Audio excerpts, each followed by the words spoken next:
See, in today's day and age, when the younger generation thinks of the term crash out, they may refer to a couple of individuals. The YNs, aka the young niggas, King Von, rest in peace, NBA Youngboy, TK, Baby Kia, and last but not least, the terrorizer of the streets of himself, the Grim Reaper of fucking Ohio, Slim fucking Jesus. I still remember when he came out with Drill Time, I was terrified. I'm like, get this nigga off the streets. This nigga is a menace to society. This nigga Slim Jesus was really about that action. Yeah, I was gonna stop playing with that nigga. Oh God, I was really scared. I'm like, bro, this nigga's a real crash out, bro. But all jokes aside, I bring up the term crash out because we have all had that one moment of either hearing someone crash out or seeing someone crash out. And you watching the video have probably crashed out. And I know some of y'all have crashed out before, don't lie, because I have. But that's none of y'all business. But that's besides the point. The reason I bring up this word up is because I hear the term used a lot to describe people who seem to be a menace to society.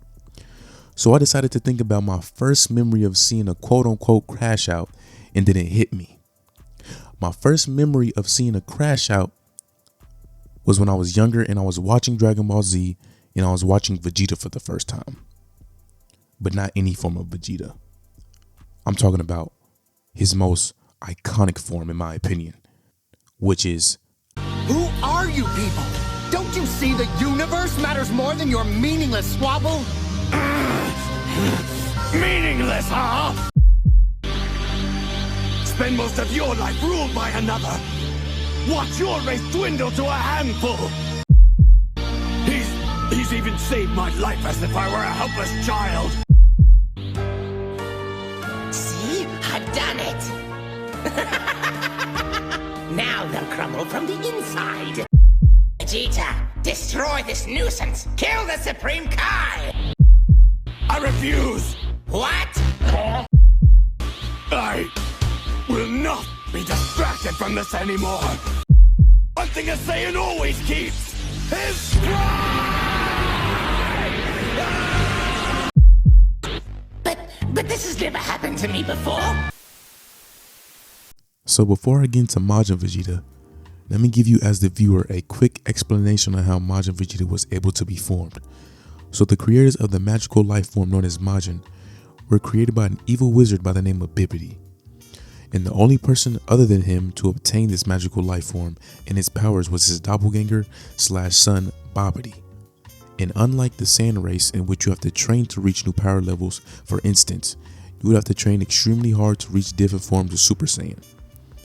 But to turn into Majin, if Bibbidi or Babidi sense you have evil within you, they would do magic to turn you into Majin, basically controlling your mind and body, which sounds more dangerous because you don't even have to train to become stronger.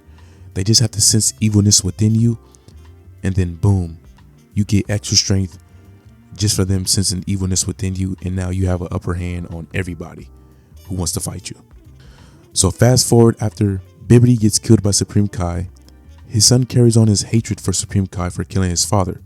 So Supreme Kai is the motivation for Babidi at this point, and everyone that turns Majin by Babidi is supposed to help him get revenge for his father being killed. In other words, Babidi is a bitch ass nigga and needs other niggas to do his dirty work for him. Man! What did he do to make them niggas that mad? I mean, look at this nigga. Look at him. I mean, he did the right thing by controlling people's mind, because if a nigga was to ever touch him, he's dead off the rip. Excuse me for my ignorance. Actually, I was wrong. I forgot that nigga Majin Buu did kill that nigga. He did kill Babidi. Yeah, so I was wrong. Excuse me for that. My bad. You know what I'm saying? That nigga is gone. But that's besides the point. But that's basically a shortened explanation of how the Majin race works. With that being said, let me get into when Babidi turned Vegeta Majin. So around the time Vegeta turned Majin, he was training the hardest he has ever trained at that point. I'm talking about that nigga Vegeta was putting in work, nigga. He was doing his 8 hours and overtime. You feel me? He was doing his 8 hours and overtime, nigga, trying to get extra pay. You know what I'm saying? But instead of getting extra pay, he was trying to get extra stronger. You feel me? That nigga was, you know what I'm saying, putting in that work.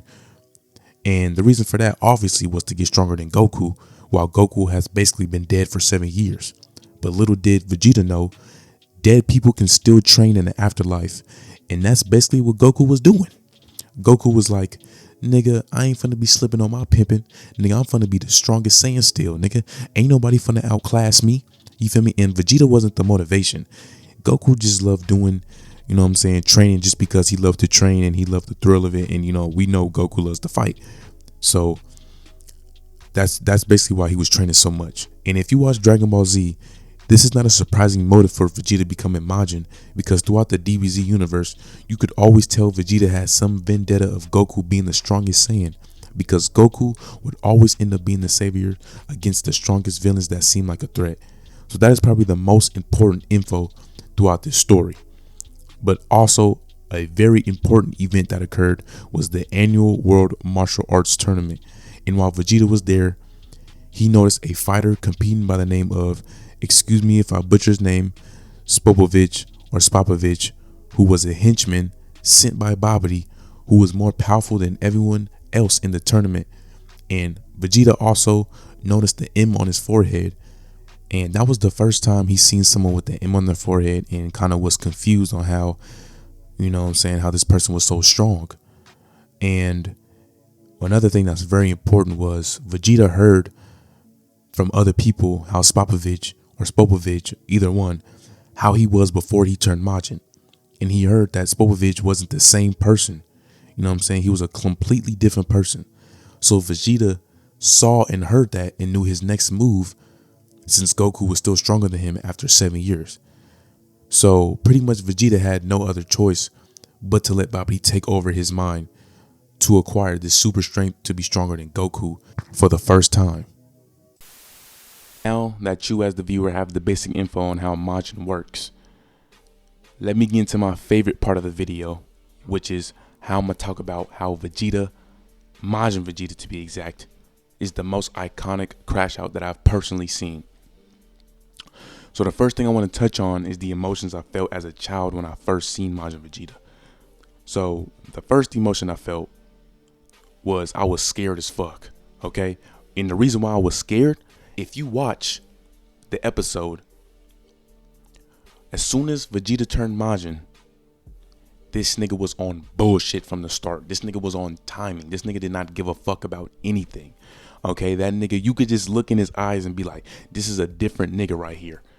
This nigga is not playing no games. Okay, bro, this nigga was on timing from the start. He did not care about anything. He didn't care about his friendships, his relationships, his relationship with his family, and he really didn't care about anybody. He didn't give a fuck about innocent people. I mean, bro, if you watch the episode, this nigga Kai blast innocent people in the arena to try to put fear in Goku's heart, bro.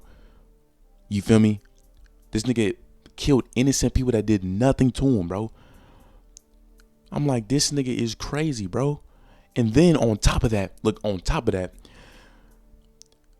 what made him even more evil to me, and even more, I was more scared, is because, bro, this nigga seemed more evil than Babidi. And Babidi is the one who fucking possessed this nigga, bro. He's the one that possessed Vegeta, bro. And he seemed more evil than the nigga that possessed him, bro. Babidi basically possessed Vegeta, obviously, to kill Supreme Kai.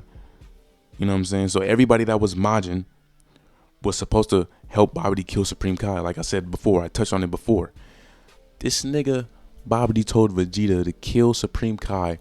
This nigga Vegeta said no.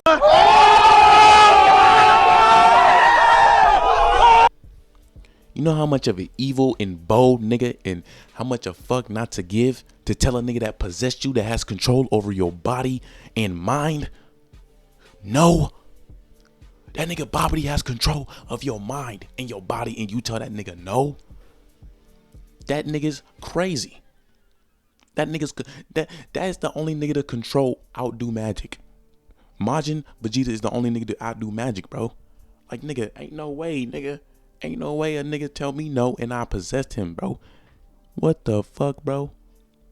Like, the evil he displayed during that era was fucking unmatched, bro. I'm talking about that nigga was a crash out. That's why I say this nigga top tier crash out. The cherry on top. The cherry on top for the way I feel is, and the reason why I was like, this nigga's crazy and this nigga's out of his mind. The cherry on top of all this was when he was done fighting Goku and he began to fight Majin Buu. The only way he felt he could win that battle was to fucking blow himself up into smithereens in hopes of Majin Buu dying in that explosion, knowing damn well that nigga's gonna take the whole earth with him. Like, nigga, you know Majin Vegeta ain't the only one that's gonna die. Like, nigga, this nigga blew himself up. That nigga was on timing, bro. That nigga was crazy, bro. That nigga was crazy. But on the flip side, though, on the flip side of things, that Goku versus Majin Vegeta fight was crazy. Was crazy. That shit was active, though. That was probably one of the best fights I've ever seen in my life. Ain't no nigga ever do no shit like that. You feel me? You know, that fight was active. I'm not gonna lie. That fight was active, bro. That fight was active. The second emotion I felt was I was sad for Majin Vegeta now that I'm older and looking at it from an older perspective. I was sad because during his fight with Goku, during his fight and before the fight, he expresses his feeling like he is worthless and will never catch up to Goku's strength and power due to seeing Goku shine all the time and becoming the savior in multiple altercations. And Vegeta pretty much was frustrated that he could never get the job done. You know what I'm saying? He can never get the job done. And he would always fall short. And looking back, like I said, that is kind of sad because it's like this nigga was spilling his heart out, bro. Like, he was really mad, bro. He was like really spilling his heart out, bro. And I feel like that's the case with people who that's even applies to real life. Like when I was naming King Von and Young Boy, these niggas is hurting, bro.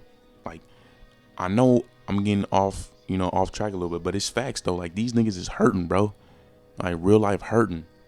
You feel me? Like, these niggas is real life hurting, bro. You know what I'm saying? Like, I know these people have done that doesn't excuse them from doing violent shit, but like, they still hurting, bro. They still have pain that they going through, bro. So that's how, like looking back from an older perspective, that's how I look at Majin Vegeta. Like, this nigga was hurting, bro. Like, you feel me? And is it due to him being a fucking egomaniac? Yes, it is. But I'm just saying, it's still kind of sad, bro. You know what I'm saying? And like I said, many people have probably dealt with that because I feel like we done all worked and really tried hard for something, and the effort we put into trying to achieve a certain goal is still not enough. Like, we tried so hard. Like, I know we all tried for something, and something is still not enough. And like, that's a horrible feeling, bro. That's a horrible feeling. Like, that's a horrible feeling, bro. But if you keep trying, you're gonna succeed. You feel me? The last emotion I felt, which I don't really know if it's an emotion, but it's like a perspective, was understanding more. I understood Vegeta more after the Majin era because even though Vegeta has a very big ego and pride, surprisingly during this phase and during a very serious moment, he seemed the most vulnerable because, like I said, it was his first time really expressing his emotions to Goku about everything, how he felt. You know what I'm saying? Like, about everything, you know what I'm saying? And watching it sounds like a man that has been going through a lot and finally unleashing his anger towards someone, you know? And I know what y'all thinking, that anger is towards the wrong person, but that's how people move when they angry. You know what I'm saying? It affects everybody. Even if you didn't do nothing, it affects everybody when you are in such a violent state of mind, in such a painful state of mind. It affects everybody, whether you like it or not. So that's why I think, you know what I'm saying, Majin was one of the biggest, like, Majin Vegeta was one of the biggest crash outs, bro. Like, because all that shit is, like, really, like, insane. Like, bro, that's a man then there losing himself. You feel me? Losing himself, trying to prove a goal to somebody. You know what I'm saying? So, yeah. That's my explanation for that. In conclusion, Vegeta during his Majin phase was one of the best arcs in anime history, and personally my favorite anti-hero due to the way Akira Toriyama, rest in peace, wrote Vegeta's character development throughout Dragon Ball Z. And even though I was joking a lot in this video, I really took away a lot of emotions with me after watching this as a kid, because it showed me how one moment can show a person's true intentions they have kept to themselves all along. And then once that happens, you as the viewer decides what you want to think about that person, whether it's good or bad. And that's up to you. You know what I'm saying? You got the decision to decide if this person is good or bad just off that one moment. Because that one moment was very pivotal in Vegeta's, you know what I'm saying, character development in his arc. You decide who you want to view as a person. I don't know what the fuck I just said. Oh my God. I'm trying to sound all deep and shit. Nigga, thank you for watching the video, nigga. Comment, like, and subscribe, whatever, nigga. I'm trying to sound all deep and shit. Nigga, fuck, nigga, I sound stupid, nigga. All right, nigga, this ain't no TED Talk. All right, then. Peace out.